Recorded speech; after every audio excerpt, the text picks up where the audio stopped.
ഇന്ന് നമ്മളൊരു നാടൻ കറിയാണ് കേട്ടോ തയ്യാറാക്കുന്നത്.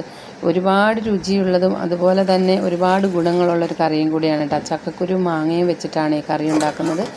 അതുപോലെ ഈ ചക്കക്കുരു എന്ന് പറയുന്നത് നല്ല ഗുണങ്ങളുള്ള ഒന്നാണ്. നമ്മൾ എങ്ങനെ കഴിച്ചാലും ശരീരത്തിന് ഒരുപാട് ഗുണങ്ങളുള്ളതാണ് കേട്ടോ ചക്കക്കുരു.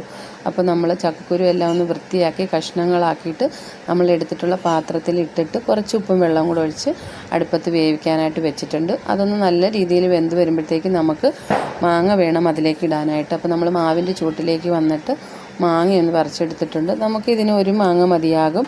അപ്പോൾ അതൊന്ന് കഴുകി വൃത്തിയാക്കിയിട്ട് നമ്മൾ ഒരു നീളത്തിൽ ചെറിയ കഷ്ണങ്ങളാക്കി ആ ഒരു മാങ്ങ ഫുള്ളായിട്ട് തന്നെ വേണം നമ്മളൊന്ന് മുറിച്ചെടുത്തിട്ടുണ്ട്. അതിനുശേഷം നമ്മുടെ ചക്കക്കുരു വെന്ത് വന്നിട്ടുണ്ട്, അതിലേക്ക് ഇട്ട് കൊടുക്കണം. പിന്നീട് നമുക്കിതിൽ ഉപ്പ് കുറവാണെന്ന് നോക്കണം, നോക്കിയിട്ട് ഉപ്പ് വേണമെങ്കിൽ ഇട്ട് കൊടുക്കണം. അതുപോലെ കുറച്ച് വെള്ളം കൂടി ഒഴിച്ചിട്ട് ഒന്ന് അടച്ചു വെച്ച് വീണ്ടും വേവിക്കുക. പിന്നെ നമ്മൾ ഒരു മുറി തേങ്ങ എടുത്തിട്ടുണ്ട്, അതിൻ്റെ നേരെ പകുതി തേങ്ങ ഇതുപോലെ ഒന്ന് എടുത്ത് വെച്ചിട്ടുണ്ട്. നമ്മൾ ചിരകി എടുത്തിട്ടൊന്നുമില്ല, ഇതുപോലെ എടുത്തിട്ട് മിക്സിയിൽ അടിച്ചെടുക്കുകയാണ് കേട്ടോ ചെയ്യുന്നത്.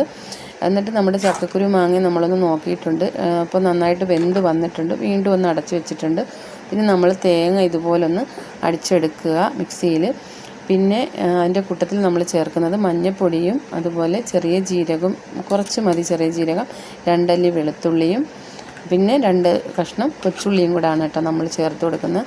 അത് നല്ല രീതിയിലൊന്ന് അരച്ചെടുക്കണം, കുറച്ച് വെള്ളവും ചേർത്ത് നന്നായിട്ട് അരയണം. എന്നിട്ട് നമ്മളിത് ചക്കക്കുരു മാങ്ങയിലേക്കും ഒഴിച്ചു കൊടുക്കുകയാണ് ചെയ്യുന്നത്. പിന്നെ നമ്മളിത് ഒഴിച്ചു കൊടുക്കുന്ന സമയത്ത് നല്ല കുറുവി ഇരിക്കും. ഇതിനകത്ത് വെള്ളം കുറവായതുകൊണ്ട് കറി നന്നായിട്ട് കുറുവി ഇരിക്കും. അപ്പോൾ നമ്മൾ ഈ ജാറിലേക്ക്, മിക്സിയുടെ ജാറിൽ കുറച്ച് വെള്ളം കൂടി ഒഴിച്ചിട്ട് അതും കൂടി ഇതിനകത്തേക്ക് ഒഴിച്ചു കൊടുക്കുക. അപ്പോൾ നമുക്കൊരു നല്ല രീതിയിലുള്ളൊരു ചെറിയ കുറച്ച് വെള്ളവും എല്ലാം കൂടി ചേർന്നിരിക്കുന്ന ഒരു കറിയാണ് കേട്ടോ. ഒരുപാടങ്ങ് കുറുകിയിരുന്നാൽ ഈ കറി കൊള്ളത്തില്ല. അപ്പോൾ ഒരു ചെറിയ രീതിയിൽ വെള്ളം കൂടി ചേർത്ത് കൊടുക്കണം. അപ്പോൾ നല്ല രീതിയിൽ അത് തിളച്ച് വന്നിട്ടുണ്ട്. അപ്പോൾ നമ്മളത് ഓഫ് ചെയ്തിട്ടുണ്ട് കറി. അതിനുശേഷം നമ്മളൊരു ചട്ടി വെച്ചിട്ട് കുറച്ചൊന്ന് കടുകിട്ടു, ഒരല്പം കടുകിട്ട് കൊടുക്കുന്നുണ്ട്.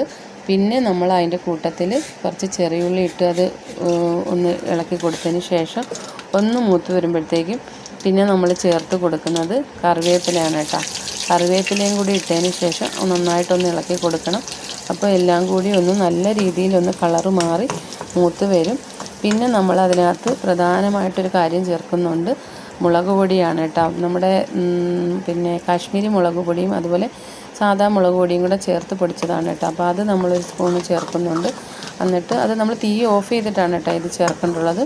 പിന്നെ വറ്റൽമുളക് എൻ്റെ കയ്യിലില്ലാത്തതുകൊണ്ടാണ് ഞാൻ ആദ്യം ചേർക്കാഞ്ഞത്, ഉള്ളവർക്ക് അത് ചേർത്ത് കൊടുക്കാം. എന്നിട്ട് നല്ലോണം ഒന്ന് ഇളക്കിയതിന് ശേഷം നമ്മളിത് നമ്മുടെ വേവിച്ച് വെച്ചിരിക്കുന്ന കറിയിലേക്കൊന്ന് ഒഴിച്ചു കൊടുക്കണം. അപ്പോൾ ഇത് മുളക് പൊടി ചേർക്കുന്നതെന്ന് വെച്ചാൽ നമ്മുടെ കറിക്കൊരു കളറും കൂടി കിട്ടാൻ വേണ്ടിയിട്ടാണ് കേട്ടോ നമ്മളത് വറുത്തപ്പോൾ അതിനകത്ത് മുളക് പൊടി ചേർത്തിട്ടുള്ളത്. അപ്പോൾ ഇതും കൂടി ഒഴിച്ചിട്ട് നല്ല രീതിയിൽ നമ്മൾ ആ കറി ഒന്ന് ഇളക്കി കൊടുക്കണം.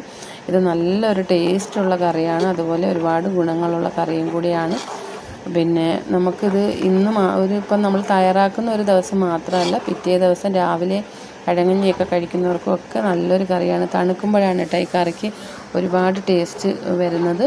അപ്പം നമുക്ക് ബാലൻസ് കറിയൊക്കെ ഉണ്ടെങ്കിൽ നമുക്കിത് ചൂടാക്കിയൊക്കെ കഴിക്കാൻ പറ്റും. നല്ല ടേസ്റ്റുള്ളൊരു കറിയാണ് കേട്ടോ. അപ്പോൾ നമ്മുടെ വീഡിയോ ഇത്രയേ ഉള്ളൂ. വീഡിയോ ഇഷ്ടപ്പെട്ടാൽ സപ്പോർട്ട് ചെയ്യാനും സബ്സ്ക്രൈബ് ചെയ്യാനും അതുപോലെ ലൈക്ക് ചെയ്യാനും കമൻറ്റുകൾ അറിയിക്കാനും ഒന്നും ആരും മറക്കരുത്. Thanks for watching videos.